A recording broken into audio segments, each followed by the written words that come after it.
हाँ तो प्यारे छात्रों, आज के इस क्लास में हम आपको बताने वाले हैं 9th क्लास का इतिहास, हिस्ट्री बुक का ये चौथा चैप्टर जिसका नाम है विश्व युद्धों का इतिहास। ठीक है, इसमें आपको ऑब्जेक्टिव बताएंगे, देख सकते हैं इसी प्रकार से टोटल 47 ऑब्जेक्टिव रहेगा और बोर्ड एग्जाम में जो आपका पूछेगा क्लास 9th का, इससे बाहर नहीं पूछेगा। मार्च में एग्जाम है फाइनल, तो आप लोग ध्यान से देखिए और अंतिम तक बने रहे। तो चलिए शुरू करते हैं। तो देख लीजिएगा, हमारा पहला प्रश्न है कि प्रथम विश्व युद्ध कब आरंभ हुआ था। ऑप्शन ए है 1941, बी 1952, सी 1950 और ऑप्शन डी है 1914। तो ध्यान रखिएगा, प्रथम विश्व युद्ध 1914 ईस्वी को स्टार्ट हुआ था, शुरू हुआ था। ठीक है, चलिए आगे बढ़ते हैं। हमारा अगला क्वेश्चन है, दूसरा प्रश्न, ध्यान से देखिएगा कि प्रथम विश्व युद्ध में किसकी हार हुई। ऑप्शन ए अमेरिका की, ऑप्शन बी जर्मनी की, ऑप्शन सी रूस की और ऑप्शन डी इंग्लैंड की। तो ऑप्शन बी होगा जर्मनी की। प्रथम विश्व युद्ध में किसकी हार हुई? जर्मनी की हार हुई। ठीक है, चलिए हमारा अगला प्रश्न है, तीसरा प्रश्न, ध्यान दीजिएगा कि 1917 ईस्वी में कौन देश प्रथम विश्व युद्ध से अलग हो गया। ऑप्शन ए रूस, option B England, option C America, option D Germany. तो ऑप्शन ए होगा रूस। 1917 ईस्वी में रूस जो है प्रथम विश्व युद्ध से अलग हो गया। चलिए अगला क्वेश्चन हमारा है 4 नंबर, ध्यान दीजिएगा कि वर्साई की संधि के फलस्वरूप इनमें किस महादेश का मानचित्र बदल दिया गया। तो ऑप्शन ए होगा यूरोप का, ऑप्शन बी होगा ऑस्ट्रेलिया का, ऑप्शन सी अमेरिका का, ऑप्शन डी होगा रूस का। तो देखिए आपका ऑप्शन नंबर ए सही होगा, यूरोप का। ठीक है, चलिए आगे बढ़ते हैं। आपका 5 नंबर का प्रश्न है कि धुरी राष्ट्रों में किस राष्ट्र ने सबसे पहले आत्मसमर्पण किया।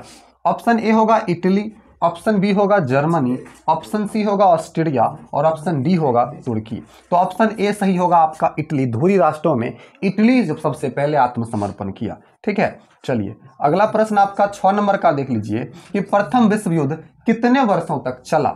ऑप्शन ए 2 वर्ष, ऑप्शन बी 3 वर्ष, ऑप्शन सी 4 वर्ष, ऑप्शन डी 5 वर्ष। तो ऑप्शन सी होगा सही, 4 वर्ष। प्रथम विश्व युद्ध 4 वर्ष तक चला था, 1914 से 1918 तक। ठीक है, चलिए 7 नंबर का आपका क्वेश्चन है, ऑस्ट्रिया के राजकुमार आर्क ड्यूक फर्डिनेंड की हत्या कब हुई थी। ऑप्शन ए 28 जून 1915, ऑप्शन बी 28 जून 1914, ऑप्शन सी 25 जून 1915, ऑप्शन डी 25 जून 1900 मान लेते हैं 16। ठीक है, तो आपका ऑप्शन नंबर बी सही होगा, 28 जून 1914 को ऑस्ट्रिया के राजकुमार आर्क ड्यूक फर्डिनेंड की हत्या हुई। ठीक है, चलिए आगे बढ़ते हैं। 8 नंबर का हमारा क्वेश्चन है कि केसर विलियम द्वितीय कहाँ का सम्राट था। ऑप्शन ए इंग्लैंड का, ऑप्शन बी जर्मनी का, ऑप्शन सी रूस का, ऑप्शन डी ऑस्ट्रिया का। तो देख लीजिए, केसर विलियम द्वितीय ऑप्शन बी जर्मनी का सम्राट था। कहाँ का सम्राट था? जर्मनी का। चलिए 9 नंबर का हमारा प्रश्न है कि सर्वसल्लाभ आंदोलन को किस राष्ट्र ने बढ़ावा दिया। ऑप्शन ए जर्मनी ने, ऑप्शन बी फ्रांस ने, ऑप्शन सी ब्रिटेन ने, ऑप्शन डी रूस ने। तो सर्वसल्लाभ आंदोलन को ऑप्शन आपका डी होगा, रूस ने बढ़ावा दिया। कौन बढ़ावा दिया? रूस। ठीक है, चलिए आगे बढ़ते हैं। और 10 नंबर का हमारा क्वेश्चन है कि आर्क ड्यूक फ्रांसीसी फर्डिनेंड की हत्या में किसका हाथ था। तो ऑप्शन ए गैस्टापो का, ऑप्शन बी बॉल्शेविकों का, ऑप्शन सी निहिलिस्टो का, ऑप्शन डी काला हाथ का। तो ऑप्शन सी होगा निहिलिस्टो का। ठीक है, आर्क ड्यूक जो राजकुमार थे उनकी हत्या में ऑप्शन सी होगा निहिलिस्टो का। ठीक है, 11 नंबर का आपका क्वेश्चन है कि प्रथम विश्व युद्ध में सबसे बाद में कौन सा राष्ट्र सम्मिलित हुआ था। Option A Britain, option B France, option C America और ऑप्शन डी जर्मनी। तो ऑप्शन सी सही होगा, अमेरिका। ठीक है, बाद में अमेरिका सम्मिलित हुआ। चलिए 12 नंबर का आपका क्वेश्चन है कि बर्लिन की दीवार द्वारा किस देश को 2 भागों में विभक्त किया गया। तो ऑप्शन ए होगा जर्मनी। जर्मनी को 2 भागों में विभक्त किया गया, बांटा गया। चलिए 13 नंबर का आपका क्वेश्चन है, वाइमर गणतंत्र। ठीक है, वाइमर गणतंत्र की स्थापना किस देश में हुई। ऑप्शन ए फ्रांस में, ऑप्शन बी जर्मनी में, ऑप्शन सी अमेरिका में और ऑप्शन डी जापान में।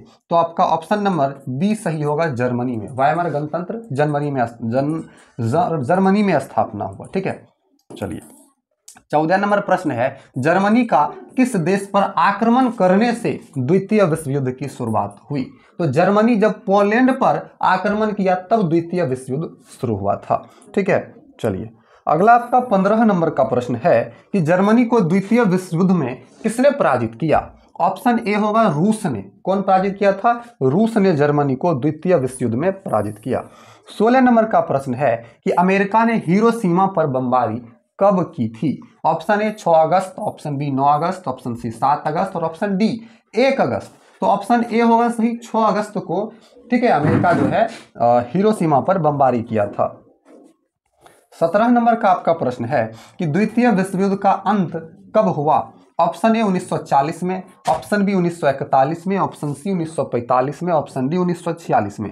तो ऑप्शन सी सही होगा, 1945 में, 1945 में। ठीक है, चलिए 18 नंबर का प्रश्न है प्रथम विश्व युद्ध के बाद 14 सूत्री सिद्धांत किसने प्रस्तुत किया था। ऑप्शन ए विंस्टन चर्चिल ने, ऑप्शन बी जॉर्ज क्लीमेंसो ने, ऑप्शन सी लॉयड जॉर्ज ने, ऑप्शन डी वुडरो विल्सन ने। तो ऑप्शन नंबर डी सही होगा, वुडरो विल्सन जो है 14 सूत्री सिद्धांत का प्रतिपादन किया, मतलब प्रस्तुत किया। ठीक है, और ये क्या था तो सारा चीज वीडियो में बताया गया है, आपको बुक पढ़ाए थे, जाकर देख लीजिए। 19 है लुसितानिया नामक जहाज किस देश का था। Option A Germany, option B Japan, option C British, option D America. तो देख लीजिए लुसितानिया नामक जहाज जो है ब्रिटिश का था। किसका था? ब्रिटिश का था। चलिए 20 नंबर का आपका क्वेश्चन है कि निम्नलिखित में किस संधि को आरोपित संधि कहते हैं। ए त्रियानी की संधि, बी सेंट जर्मेन की संधि, सी वर्साई की संधि, डी न्यूली की संधि। तो आपका ऑप्शन नंबर सी होगा, वर्साई की संधि को आरोपित संधि कहते हैं। वर्साई की संधि को आरोपित संधि कहते हैं। 21 नंबर प्रश्न है सीजफ्रेड लाइन का निर्माण किसने किया। तो सीजफ्रेड लाइन का निर्माण ऑप्शन ए होगा, जर्मनी ने किया। ठीक है, जर्मनी ने किया।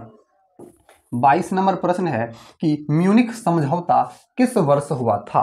तो ऑप्शन ए होगा 1931 ईस्वी में, ऑप्शन बी 1932 ईस्वी में, ऑप्शन सी 1938 में, ऑप्शन डी 1935 में। तो म्यूनिख समझौता ऑप्शन सी होगा, 1938 ईस्वी में हुआ था म्यूनिख समझौता। ठीक है, 23 नंबर का आपका क्वेश्चन है कि मैगिनोई लाइन का निर्माण किस देश ने किया था। तो ऑप्शन ए इंग्लैंड ने, ऑप्शन बी फ्रांस ने, ऑप्शन सी अमेरिका ने, ऑप्शन डी जापान ने। तो ऑप्शन बी सही होगा, फ्रांस ने मैगिनोट लाइन का निर्माण किया। ऑप्शन बी फ्रांस ने। 24 नंबर का क्वेश्चन है कि त्रिगुट समझौते में शामिल थे। ऑप्शन ए फ्रांस, ब्रिटेन और Japan, option B France, Germany और Austria, option C Germany, Austria और Italy, option D England, America और रूस। तो देख लीजिए त्रिगुट समझौते में जिसको हम लोग धुरी राष्ट्र कहते हैं, तो ऑप्शन सी होगा, जर्मनी, ऑस्ट्रिया और इटली शामिल थे। ठीक है, अगला आपका 25 नंबर प्रश्न है कि द्वितीय विश्व युद्ध कब आरंभ हुआ था। तो द्वितीय विश्व युद्ध जो है आपका ऑप्शन नंबर ए सही होगा, 1939 ईस्वी को आरंभ हुआ था। द्वितीय विश्व युद्ध 1939 ईस्वी को आरंभ हुआ था। 26 नंबर प्रश्न है राष्ट्र संघ का जन्मदाता किसे माना जाता है। तो ऑप्शन ए वुडरो विल्सन को, ऑप्शन बी लॉयड जॉर्ज को, ऑप्शन सी जॉर्ज क्लीमेंसो को, ऑप्शन डी लेनिन को। तो आपका ऑप्शन ए सही होगा, वुडरो विल्सन को राष्ट्र संघ का जन्मदाता माना जाता है। ठीक है, चलिए 27 नंबर का क्वेश्चन है कि द्वितीय विश्व युद्ध के समय इंग्लैंड के प्रथम प्रधानमंत्री कौन थे। द्वितीय विश्व युद्ध के समय इंग्लैंड के प्रधानमंत्री कौन थे। तो उस समय आपका ऑप्शन बी होगा, विंस्टन चर्चिल। विंस्टन चर्चिल जो थे उस समय के प्रधानमंत्री थे जिस समय द्वितीय विश्व युद्ध चल रहा था। ठीक है, आपका 28 नंबर का प्रश्न है, ध्यान दीजिएगा कि द्वितीय विश्व युद्ध में जर्मनी की पराजय का श्रेय किस देश को दिया जाता है। तो द्वितीय विश्व युद्ध में जर्मनी की पराजय का श्रेय किस देश को दिया जाता है। तो ऑप्शन सी होगा, रूस को। रूस को दिया जाता है जर्मनी की पराजय का श्रेय। रूस ने ही उसे हराया था। अगला है 1911 के अगादीर संकट के कारण किन देशों की प्रतिस्पर्धा थी। A England France, B England Germany, C France Germany और डी रूस जर्मनी। तो आपका ऑप्शन नंबर बी सही होगा, इंग्लैंड जर्मनी। किसके? इंग्लैंड और जर्मनी के बीच। चलिए 30 नंबर आपका क्वेश्चन है पेरिस शांति सम्मेलन में कितनी संधियां की गई। ऑप्शन ए 4 संधियां, ऑप्शन बी 5 संधियां, ऑप्शन सी 2 संधियां और ऑप्शन डी 3 संधियां। तो ऑप्शन बी सही होगा, 5 संधियां। पेरिस शांति सम्मेलन में 5 संधियां की गई। चलिए आते हैं हम 31 नंबर प्रश्न पर। 31 में सुंदर समझौता किन 2 राष्ट्रों के बीच हुई थी। ऑप्शन ए इंग्लैंड और रूस, ऑप्शन बी इंग्लैंड और फ्रांस, ऑप्शन सी इंग्लैंड और जापान, ऑप्शन डी इंग्लैंड और जर्मनी। तो देख लीजिए सुंदर समझौता जो है ऑप्शन बी होगा, इंग्लैंड और फ्रांस के बीच हुई थी, इंग्लैंड और फ्रांस के बीच। 32 नंबर आपका क्वेश्चन है कि द्वितीय विश्व युद्ध में इटली ने किस वर्ष समर्पण किया? ए 1914 में, बी 1942 में, सी 1944 में, डी 1945 में। ऑप्शन सी सही होगा, 1944 में। ठीक है, इटली समर्पण किया 1944 में। 33 नंबर क्वेश्चन है आपका, द्वितीय विश्व युद्ध में कौन सा देश पराजित हुआ? ऑप्शन ए चीन, option B Japan, option C Germany, option D Italy. तो ऑप्शन नंबर सी सही होगा, जर्मनी। ठीक है, जर्मनी की पराजय हुई। चलिए आगे बढ़ते हैं। आपका 34 नंबर प्रश्न है कि द्वितीय विश्व युद्ध में पहला एटम बम कहाँ गिराया गया था? ऑप्शन ए हिरोशिमा पर, ऑप्शन बी नागासाकी पर, ऑप्शन सी पेरिस पर, ऑप्शन डी लंदन पर। तो ऑप्शन ए होगा, पहला बम जो है हिरोशिमा पर और दूसरा नागासाकी पर, ठीक है, गिराया गया था। चलिए आगे हमारा 35 नंबर का प्रश्न है। 35 नंबर कि प्रथम विश्व युद्ध के बाद कौन सा देश विश्व शक्ति बनकर उभरा? ऑप्शन ए सोवियत रूस, ऑप्शन बी चीन, ऑप्शन सी अमेरिका और ऑप्शन डी भारत। देखिए ऑप्शन सी अमेरिका, क्योंकि अमेरिका जापान पर परमाणु बम गिराया था, तो परमाणु बम गिराया था तो इसीलिए उसे विश्व शक्ति मतलब अधिक पावरफुल माना जाता है। ठीक है, परमाणु बम गिराने वाला पहला और आखिरी देश था। ठीक है, 36 नंबर प्रश्न है, इनमें से कौन सी संधि द्वितीय विश्व युद्ध के कारण बनी? ऑप्शन ए होगा वर्साई की संधि। ठीक है, द्वितीय विश्व युद्ध के कारण बनी। चलिए 37 नंबर प्रश्न है कि द्वितीय विश्व युद्ध में परमाणु बम का किस देश ने प्रयोग किया? तो किस देश ने? संयुक्त राष्ट्र अमेरिका ने प्रयोग किया। ऑप्शन बी सही होगा, संयुक्त राष्ट्र अमेरिका। 38 नंबर प्रश्न है, द्वितीय विश्व युद्ध के बाद दो महान राष्ट्र कौन से बने? ए संयुक्त राष्ट्र अमेरिका और सोवियत संघ। क्या होगा ऑप्शन नंबर सही? ए संयुक्त राष्ट्र अमेरिका और सोवियत संघ। चलिए 39 नंबर प्रश्न है कि मित्र राष्ट्र में कौन राष्ट्र शामिल नहीं थे? Option A England, B France, C Germany, D रूस। तो मित्र राष्ट्र में ऑप्शन सी होगा, जर्मनी शामिल नहीं थे क्योंकि ये धुरी राष्ट्र में शामिल थे। ठीक है, चलिए 40 नंबर का प्रश्न है कि वर्साई की संधि का सबसे ज्यादा असर किस देश पर पड़ा? तो जर्मनी पर पड़ा। ऑप्शन सी सही होगा, वर्साई की संधि का सबसे ज्यादा असर जर्मनी पर पड़ा। ठीक है, चलिए 41 नंबर प्रश्न है कि गुप्त संधियों की प्रथा किसने शुरू की थी? ए बिस्मार्क ने, बी हिटलर ने, सी मुसोलिनी ने, डी विलियम द्वितीय ने। तो देखिए गुप्त संधियों की प्रथा ऑप्शन ए होगा, बिस्मार्क ने शुरू की थी, बिस्मार्क। ठीक है, चलिए 42 नंबर का प्रश्न है कि प्रथम विश्व युद्ध की समाप्ति कब हुई? तो ऑप्शन ए होगा, 11 नवंबर 1918 को प्रथम विश्व युद्ध की समाप्ति हुई और शुरुआत हुआ था 1914 को। 43 नंबर का आपका क्वेश्चन है कि द्वितीय विश्व युद्ध के बाद पूर्वी जर्मनी को किसके संरक्षण में रखा गया? तो द्वितीय विश्व युद्ध के बाद पूर्वी जर्मनी को ऑप्शन डी होगा, रूस के संरक्षण में रखा गया।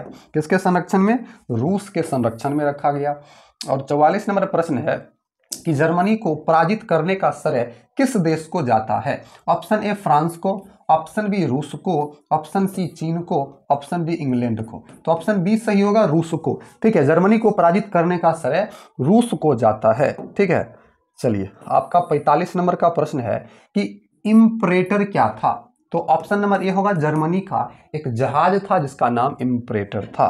ठीक है, और आपका 46 नंबर का प्रश्न है कि वर्साई की संधि कब हुई? तो देखिए वर्साई की संधि ऑप्शन सी होगा, 28 जून 1919 ईस्वी को हुई थी। ठीक है, और अंतिम प्रश्न आपका है, देख लीजिए कि वर्साई की संधि के द्वारा अल्सेस लोरेन प्रदेश किसे दिया गया? तो इसका जो है आप ऑप्शन लिखकर कमेंट बॉक्स में लिखिएगा। ठीक है, और आपको रिप्लाई जरूर मिलेगा इधर से। तो वीडियो देखने के लिए आप लोगों का बहुत बहुत धन्यवाद। बस अगला चैप्टर आपका है जर्मनी में नाजीवाद का उदय 5 नंबर, जो हम लोग अगले दिन जानेंगे। और आज के इस क्लास में आपका चौथा चैप्टर विश्व युद्धों का इतिहास का सारा ऑब्जेक्टिव बताया। तो वीडियो अगर अच्छी लगी तो लाइक करके सब्सक्राइब कर लीजिए। कोई दिक्कत है तो कमेंट बॉक्स में लिखिए। थैंक यू, मिलते हैं अगले वीडियो में। धन्यवाद।